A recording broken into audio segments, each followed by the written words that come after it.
Let's bring in Congressman Trey Gowdy, a top Republican on the House Intelligence Committee, which this week found no evidence of collusion between the Trump campaign and Russia to influence the 2016 election. Congressman, I want to begin by getting your reaction to President Trump's lawyer calling for Rod Rosenstein, the Deputy Attorney General, to end the Mueller investigation. Do you support that? I don't, and I think the president's attorney, frankly, does him a disservice when he says that and when he frames the investigation that way. Chris, if you look at the jurisdiction for Robert Mueller, first and foremost, what did Russia do to this country in 2016? That is supremely important, and it has nothing to do with collusion. So to suggest that Mueller should shut down and that all he is looking at is collusion, if you have an innocent client, Mr. Dowd, act like it. Russia attacked our country. Let Special Counsel Mueller figure that out. And if you believe, as we found, there's no evidence of collusion, you should want Special Counsel Mueller to take all the time and have all the independence he needs to do his job.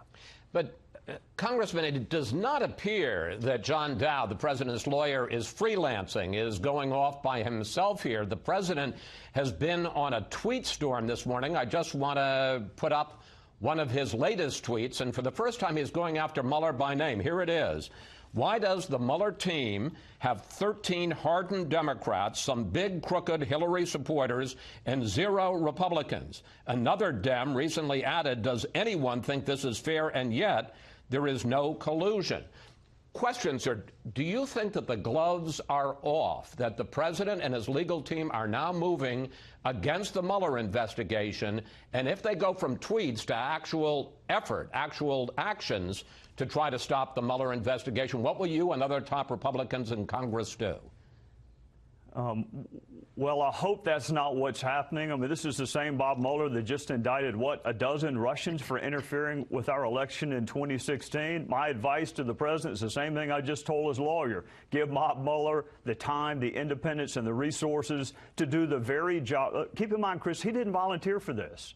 He didn't start waving his hand and say, hey, picked me. A Trump-nominated Rod Rosenstein is who picked Bob Mueller. So give him the time, the resources, the independence to do his job. And when you are innocent, if the allegation is collusion with the Russians, and there is no evidence of that, and you're innocent of that, act like it. But if I may, sir, again, there seems to be a concerted effort by the president and his lawyer to go after the Mueller investigation. If they try to shut it down, what will you and other Republicans in Congress do? Well, I'm not sure the House can do a lot. We don't have advice and consent. I think the president's going to have a really difficult time nominating and having approved another attorney general. It's going to be I would just counsel the president, it's going to be a very, very long, bad 2018. And it's going to be distracting from other things that he wants to do and was elected to do. Let it play out its course. If you've done nothing wrong, you should want the investigation to be as fulsome and thorough as possible. Now, Andrew McCabe, the former deputy FBI director who was fired late Friday night, says the reason that he was fired was to undercut his credibility as a potential witness in the Mueller investigation. I want to put up some of Andrew McCabe's statement. This attack on my credibility is one part of a larger effort, not just to slander me personally, but to taint the FBI, law enforcement, and intelligence professionals more generally. It is part of this administration's ongoing war on the FBI and the efforts of the special counsel's investigation, which continue to this day. Congressman, your response. Oh, Andy McCabe has undercut his credibility all by himself. He didn't need any help doing that. And I find it richly ironic that he is lamenting that those are attacking the FBI when he himself does the exact same thing. It was the FBI who said he made an unauthorized disclosure and then lied about it. That wasn't President Trump. It wasn't me. It wasn't the crazy House Republicans. It was his own fellow FBI agents that said he leaked and then lied about it. So if he's got credibility issues, he needs to look no further than himself. I just want to go on one point. And look, leaking is improper, and lack of candor, some would call it lying, to investigators, especially under oath, is inexcusable and should be held to account. But my guess is most people would think that what Andy McCabe was involved with leaking was something against the Trump administration. My guess is most people don't know that, in fact, what he asked, he didn't actually leak. He apparently authorized an official to talk to a reporter about was the fact that the FBI wanted to pursue the Clinton Foundation investigation over the objections of the Justice Department. Yeah, that's right. I mean, if you look at his statement, he was really upset that he was being blamed for ending something. And the interesting part of his statement, which I hadn't heard a lot of people talk about, is that he was really blaming DOJ. The Department of Justice is who shut down the investigation. But you know what, Chris? We don't live in a relativistic world, and you don't get to pick and choose which rules to abide by, and you don't get to decide when to tell the truth and when not to.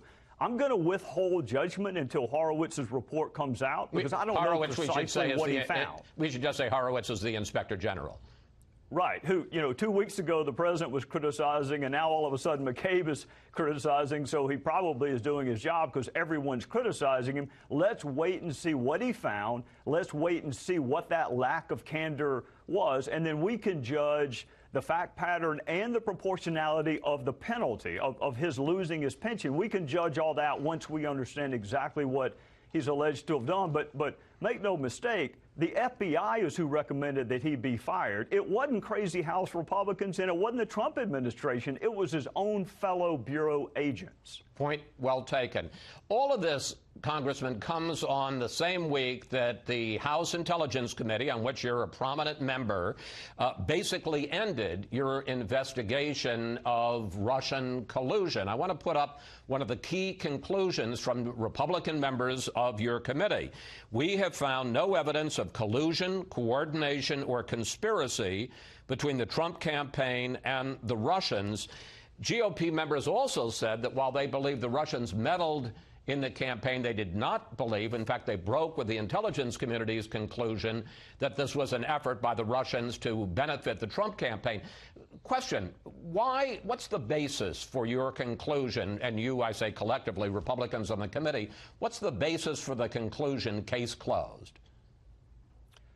Well, the basis for the conclusion, case closed on no evidence of collusion, is that we've interviewed north of 70 witnesses. And, Chris, I personally have asked every one of them, give me any bit of evidence you have, regardless of whether you believe it and regardless of the source, that President Trump colluded, conspired, coordinated with the Russians. And not a single witness, from Susan Rice to Ben Rhodes to Donald Trump Jr. to Jared Kushner, no one has any evidence. I mean, folks who are sympathetic to the president and folks who are antagonistic to the president, not one scintilla of evidence of coordination, collusion, conspiracy between Trump and his campaign and the Russians. So I can't tell you what I don't know. I can just tell you I asked every single witness, and every single witness, including former Obama administration officials, had no evidence of collusion. But here's the one question I have about this, Congressman. I want to put up some of the people that you and members of your committee never had a chance to talk to. Michael Flynn, Paul Manafort, Rick Gates, George Papadopoulos. These are some of the central figures in the Mueller investigation. So without having spoken to them, how can you conclude that there was no collusion?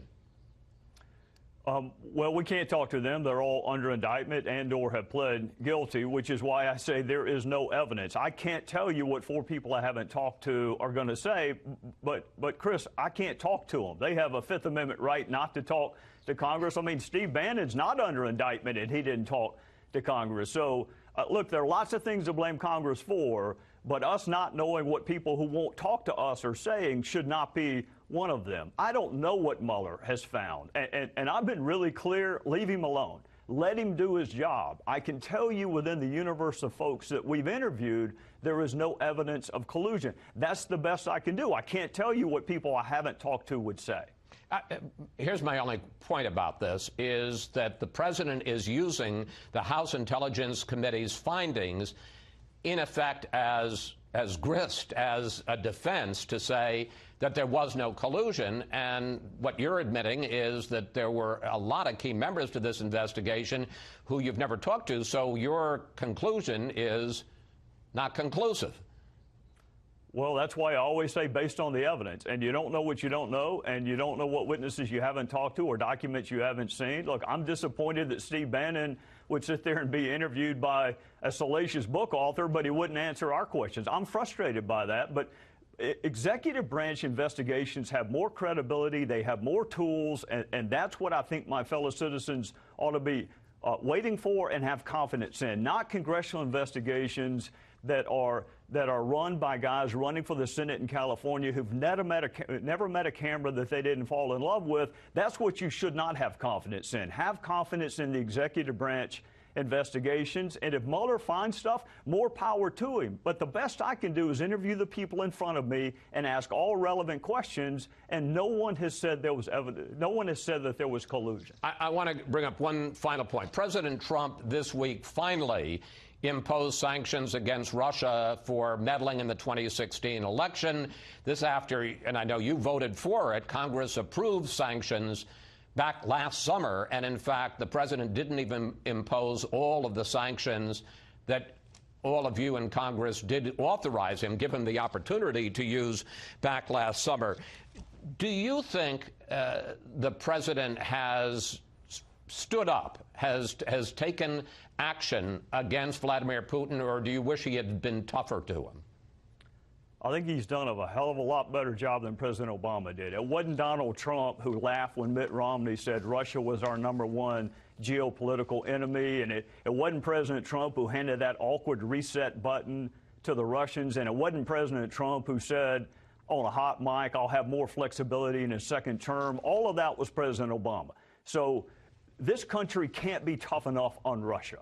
They tried to interfere with the fundamentals of our democracy. I mean, their war is not against Democrats or Republicans, it's against Americans. So you cannot be tough enough against Russia, in my judgment. I hope he does more, but he did a hell of a lot more than his predecessor did.